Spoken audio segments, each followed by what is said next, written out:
शुरू करता हूँ अल्लाह ताला के पाक नाम से जो बड़ा मेहरबान और नहायत रहम करने वाला है।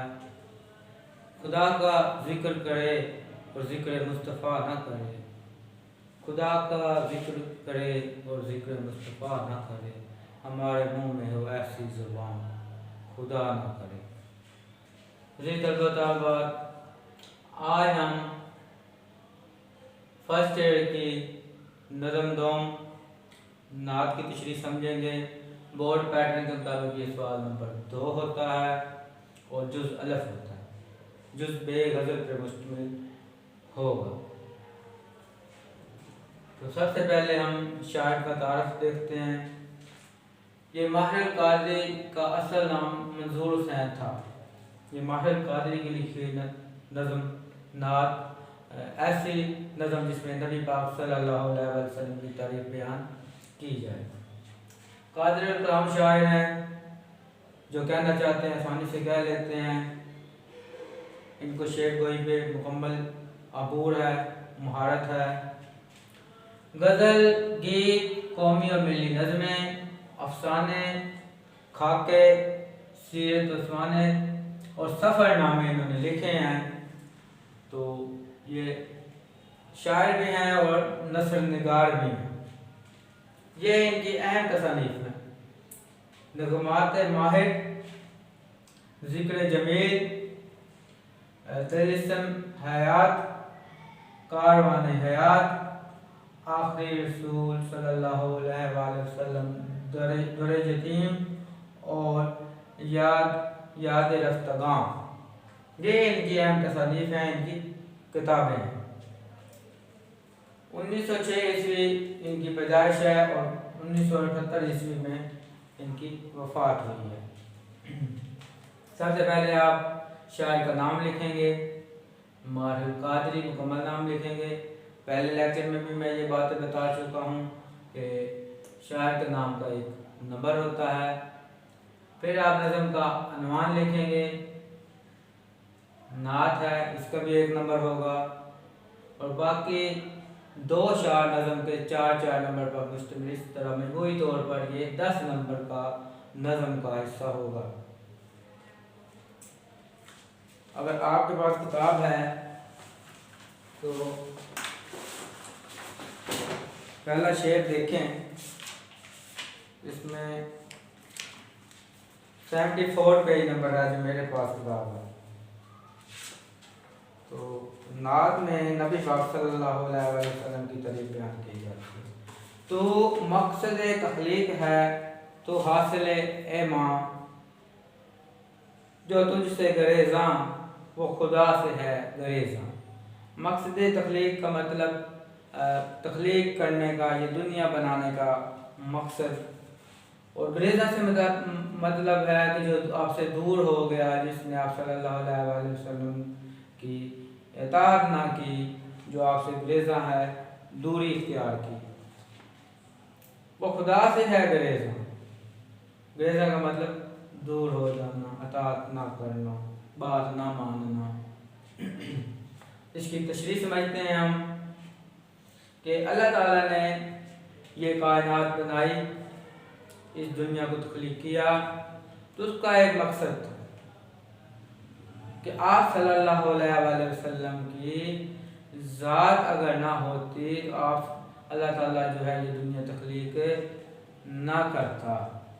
इसके बारे में अल्लाह ताला ने खुद फरमाया है। हदीस कुदसी में आप सल्लल्लाहु अलैहि वसल्लम की हदीस है कि अगर आप सल्लल्लाहु अलैहि वसल्लम ना होते तो मैं आसमानों को ना पैदा करता, ज़मीनों आसमान को पैदा ना करता। और अगर आप सल्लल्लाहु अलैहि वसल्लम ना होते तो मैं अपनी रबूबियत को, अपने रब होने को भी ज़ाहिर ना करता। जैसे कि अल्लाह ताला एक मख्फी खजाना था, तो अल्लाह ताला ने चाहा कि मैं पहचाना जाऊँ। तो आप सल्लल्लाहु अलैहि वसल्लम की ज़ात ही जो है मकसद तख्लीक है। सबसे पहले अल्लाह ताला ने जो चीज़ सबसे पहले जो है वो आप सल्लल्लाहु अलैहि वसल्लम का नूर है, जो अल्लाह ताला ने तख्लीक की है। ये और बात है कि आपको आखिरी नबी होने का एजाज़ अल्लाह ताला ने बख्शना था, इसलिए आपको ख़त्म नबूवत पर जो है ये सिलसिला ख़त्म होना था आप सल्लल्लाहु अलैहि वसल्लम पर 1,24,000 पैगम्बरों के सबसे आखिर में आपको मबूस फरमाया है। फिर एक हदीस में नबी पाक सल्लल्लाहु अलैहि वसल्लम की हदीस है कि तुम्हारा ईमान उस वक्त तक कामल नहीं हो सकता जब तक मैं तुम्हें तुम्हारी जान, माल, औलाद, तमाम अज़ीज़-ओ-क़ारब, दोस्तों, रिश्तों, तमाम रिश्तेदारों से हत्ता के हर चीज़ से अजीज़ ना हो जाऊँ। और नबी पाक सल्लल्लाहु अलैहि वसल्लम दीन की अवलीन शर्त है, जब तक आपसे मोहब्बत नहीं होगी, जब तक हम आपकी इताअत नहीं करेंगे, तब तक हमारा ईमान मुकम्मल नहीं है। और तमाम रिश्तों से बढ़कर आपसे मोहब्बत होनी चाहिए। हवाले के शार भी ज़रूर होने चाहिए। एक शेर में कम अज़ कम 2 हवाले के शार दें आप। रुख मुस्तफ़ा है वो आईना कि अब ऐसा दूसरा आईना, रुख मुस्तफ़ा है वो आईना कि अब ऐसा दूसरा आईना, न किसी की बज़ में ख्याल में, न दुकान आईना साज में। कामल नहीं किसी का भी ऐमा तेरे बगैर, कामल मतलब मुकम्मल होना, कामल नहीं किसी का भी ऐमा तेरे बगैर, है रहमत खुदाबंदी, है रहमत खुदा भी गुरेज़ा तेरे बगैर। तो जैसा कि अल्लाह ताला ने खुद फरमा दिया कुरान मजीद में, जिसने रसूल की इताअत की उसने अल्लाह की इताअत की, और जिसने आप सल्लल्लाहु अलैहि वसल्लम से बुग़्ज़ रखा, जो दुश्मनी की, उसने अल्लाह ताला से दुश्मनी की, और जिसने रसूल की नाफरमानी की उसने अल्लाह की नाफरमानी की। इसलिए हमको अपनी ज़िंदगी गुजारने के लिए आप सल्लल्लाहु अलैहि वसल्लम के उस वसना पर अमल करना होगा। और कुरान की सारी तफसीर आप सल्लल्लाहु अलैहि वसल्लम की कौल और हदीस से हमें मिलती है, जिस सुन्नत पर अमल करके ही हम दुनिया और आखिरत में कामयाबी हासिल कर सकते हैं। आप सल्लल्लाहु अलैहि वसल्लम की ज़ात हमारे लिए एक निजात का, बख्शिश का ज़रिया है। आपकी तालीमात पर अमल करके हम अपनी दुनिया भी संवार सकते हैं और आखिरत भी संवार सकते हैं।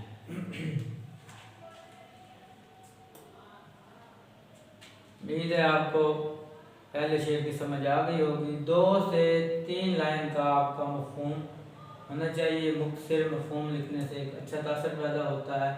आप सल्लल्लाहु अलैहि वसल्लम कायनात की तख्लीक की वजह है। आप सल्लल्लाहु अलैहि वसल्लम हमारे ईमान का लाज़मी जुज़ हैं। तो जब तक हम आप सल्लल्लाहु अलैहि वसल्लम पर ईमान नहीं लाते, या कोई भी ईमान नहीं लाता, उसका ईमान कामिल नहीं हो सकता। कोई इंसान जितना मर्जी कहता रहे ला इलाहा इल्लल्लाह, ला इलाहा इल्लल्लाह, और जब तक वो मोहम्मद रसूलुल्लाह नहीं कहेगा उसका ईमान मुकम्मल नहीं हो सकता, वो इस्लाम में दाखिल नहीं हो सकता। नेक्स्ट शेर देखें। करदार का ये हालत सदाकत ही सदाकत, करदार का ये हाल सदाकत ही सदाकत, अखलाक का ये रंग कि कुरान ही कुरान। आप सल्लल्लाहु अलैहि वसल्लम जब दुनिया में तशरीफ़ लाए तो उस वक्त अरब माशरा जो था वो जहालत और तारीकी में डूबा हुआ था। हर तरह की बुराइयाँ उनमें मौजूद थीं।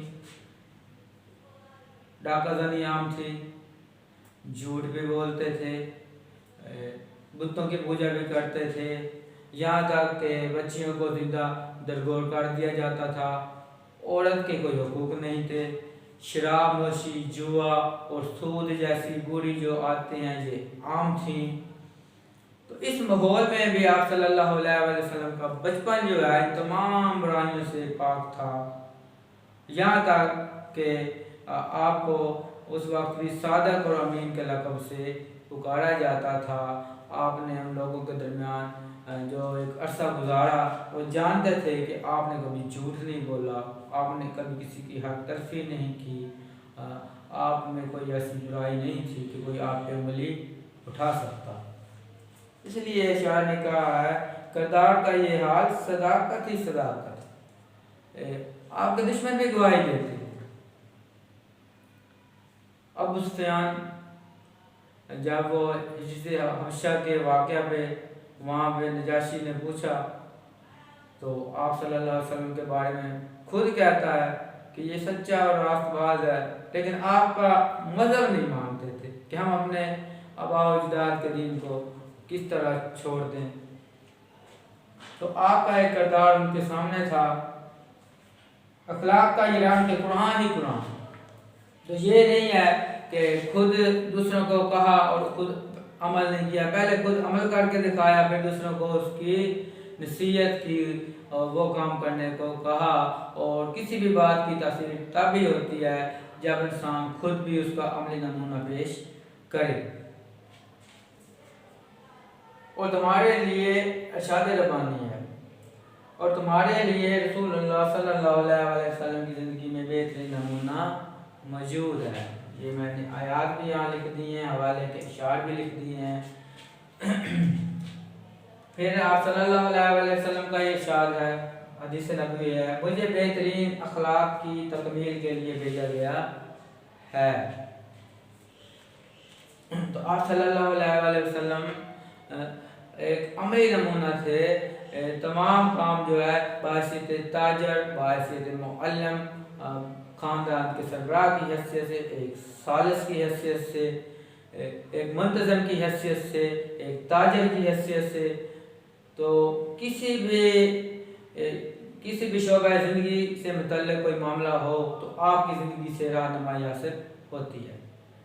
आपका जो पहला सबक है फर्स्ट ईयर का उसवा हसना, उसमें आपको पैराग्राफ में ये मवाद मिल जाएगा कि आप सल्लल्लाहु अलैहि वसल्लम बाहैसियत ताजर, बाहैसियत मुअल्लिम, बाहैसियत मुंतज़िम, बाहैसियत एक जर्नैल, बाहैसियत एक सियासतदान, आपकी ज़िंदगी में जो मामलात हुए उनसे मुतल्लिक़ आपकी सीरत में, आपके उसवा हसना में एक बेहतरीन नमूना मौजूद है। तो अखलाक से मुतल्लिक़ हज़रत आयशा रज़ी अल्लाह ताला अन्हा से किसी ने पूछा कि आप सल्लल्लाहु अलैहि वसल्लम का अखलाक क्या है? तो आपने फरमाया कि क्या तुमने कुरान नहीं पढ़ा? तो आपने फरमाया कि आप सल्लल्लाहु अलैहि वसल्लम कुरान की अमली तफसीर हैं। जो कुछ कुरान में लिखा है उस पर खुद अमल करके दिखाया है, कुरान की अमली तफसीर है। कुरान पाक में जो कुछ भी लिखा है उसकी जो तफसीर मिलती है, जो वज़ाहत है, वो नबी पाक सल्लल्लाहु अलैहि वसल्लम की अहदीस से और सुन्नत से मिलती है। कुरान मजीद में हर बात का जिक्र तो है, लेकिन उसकी जो वज़ाहत है हलाल और हराम से मुतल्लिक़, नमाज़ों के अदा करने के तरीक़ाकार से मुतल्लिक़, वो सारी बातें जो हैं हुकूकुल्लाह हुकूकुल इबादात में बहुत से मामलात की तफसीर हमें सुनते नबी से मिलती है, अहादीस से मिलती है। ये दोनों कुरान और सुन्नत लाज़िम व मलज़ूम है।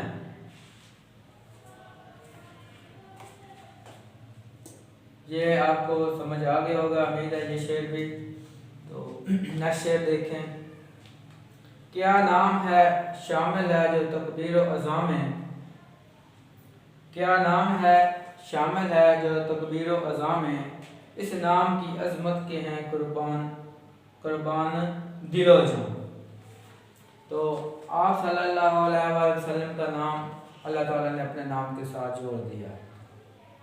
अज़ान हो, नमाज हो, तकबीर है, कलमा तैयबा है, तो हर जगह पे जहाँ जहाँ अल्लाह ताला का नाम आता है आप सल्लल्लाहु अलैहि वसल्लम का नाम गिरामी उसमें शामिल है। तो सूरत अल-नशरा में अल्लाह ताला फरमाता है वरफ़अना लका ज़िक्र। तो हमने आप सल्लल्लाहु अलैहि वसल्लम के ज़िक्र को बुलंद किया।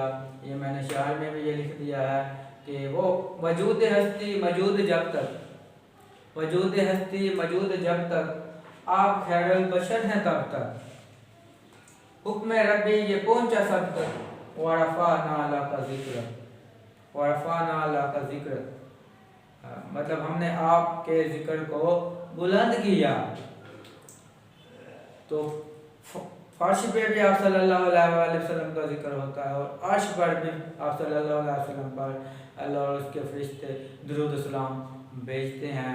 वाक़या मेराज के मौका पर देख लें कि आप सल्लल्लाहु अलैहि वसल्लम तमाम अम्बिया जो हैं उनकी इमामत कराते हैं, आपके पीछे नमाज पढ़ते हैं। अल्लाह ताला ने आपको क्या शर्फ बख्शा है सिदरतुल मुंतहा पर, जहाँ पर हज़रत जिब्रील अलैहिस्सलाम भी कहते हैं और फरिश्ता भी कहता है इतना अजीम कि इससे आगे मैं बढ़ा तो मेरे पैर जल जाएंगे, लेकिन आप सल्लल्लाहु अलैहि वसल्लम अर्श इलाही तक जाते हैं। तो आप सल्लल्लाहु अलैहि वसल्लम का जो मुकाम है वो सबसे बुलंद है, इसलिए आपको तमाम अम्बिया का इमामुल अम्बिया कहा गया।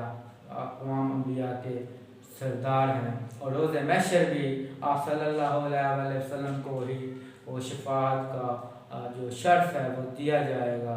हर कोई नफ्स नफ्सी का आलम होगा, लेकिन आप सल्लल्लाहु अलैहि वसल्लम आगे बढ़ेंगे और अपनी उम्मत के लिए दुआ करेंगे, शफाअत करेंगे अल्लाह ताला के हुजूर।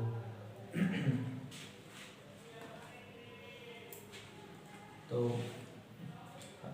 अगर सहाबा किराम का देखें तो आप सल्लल्लाहु अलैहि वसल्लम के लिए जाने कुर्बान कर दी।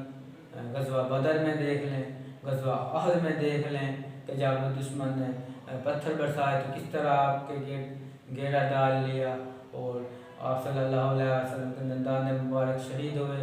तो एक सहाबी को पता चला तो उन्होंने अपने सारे दांत जो हैं एक एक करके निकाल दिए कि आप सल्लल्लाहु अलैहि वसल्लम के दंदान मुबारक शहीद हुए हैं। तो इस तरह ये बहुत से वाक़यात भी आप सल्लल्लाहु अलैहि वसल्लम की ज़िंदगी में जो निसार किया है सहाबा किराम ने अपनी जानों को, तो ये भी एक सीरत में वाक़यात मिलते हैं कि आप सल्लल्लाहु अलैहि वसल्लम सबसे अजीम हैं। और एक अंग्रेज़ मुफक्कर जो है वो उसका नाम माइकल हार्ट है। माइकल हार्ट जो है जो दुनिया की 100 अजीम तरीन शख्सियात का जब मुताला करता है तो उसमें आप सल्लल्लाहु अलैहि वसल्लम को पहले नंबर पर लाता है कि आपने जो मसाइब बर्दाश्त किए, आप सल्लल्लाहु अलैहि वसल्लम का जो अखलाक था, जो किरदार था वो कामिल था। तो उसने आपको तमाम दुनिया की 100 मोतबर अहम शख्सियात में पहले नंबर पर रखा है। ये गैर मुस्लिम जो है वो तरीक़दान वो मुफक्कर जो गैर मुस्लिम है वो भी जब इस बात का तज़किया करता है तो ये कहने पर मजबूर हो जाता है कि आप जो है दुनिया की अज़ीम तरीन शख्सियत हैं। फिर एक शेर क्या खूब मेरे ज़हन में आया कि हुस्न यूसुफ पे कटी मिस्र में गुश्ते ज़ुना, हुस्न यूसुफ पे कटी मिस्र में गुश्ते ज़ुना, सर कटाते हैं तेरे नाम पे मर्दाने अरब। जी तलबात, उम्मीद है आपको आज की ये तशरीह समझ में आ गई होगी। बाकी 3 अशार की तशरीह इंशाअल्लाह हम नेक्स्ट लेक्चर में समझेंगे। दुआ में याद रखिएगा। अल्लाह हाफ़िज़।